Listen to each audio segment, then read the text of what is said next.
Thursday morning 7 days once தான் தண்ணி வரும். ஸோ ஒர்க்கு கொஞ்சம் அதிகமாக இருந்ததுனால வீடியோ அதிகமாக எடுக்க முடியல. இருந்தாலும் 1, 2 வீடியோ எடுத்திருக்கேன். கிச்சன் ஒர்க்கெல்லாம் காலையிலேயே முடிச்சிட்டேன்.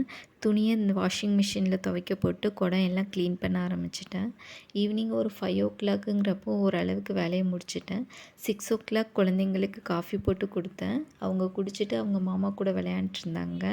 நான் அந்த டைமில் தண்ணி பிடிச்சி முடிச்சிட்டேன். இன்றைக்கி சந்தை நாள். ஸோ சந்தைக்கு போகணும். தம்பி இருந்ததுனால குழந்தைங்கள அவன்கிட்ட விட்டுட்டு நானும் அவங்களும் சந்தைக்கு கிளம்பிட்டோம்.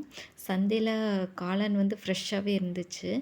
இட்லி, தோசை எல்லாத்துக்குமே எப்போவுமே சட்னி அரைச்சி சாப்பிட்டு பழகிட்டோம். சரி இன்றைக்கி கொஞ்சம் டிஃப்ரெண்ட்டாக இருக்கட்டுமேன்ட்டு காளான் கிரேவி செஞ்சு சாப்பிடுவோன்ட்டு காளான் வாங்கிட்டு வந்தோம். காளான்லாம் க்ளீன் பண்ணி கிரேவி செய்ய ஆரம்பிச்சிட்டோம். மாமா தான் கிரேவி செஞ்சாங்க. நான் ஆப்பம் சுட்டேன். மாமா வந்து கிரேவி நல்லா டேஸ்ட்டாகவே செஞ்சுருந்தாங்க.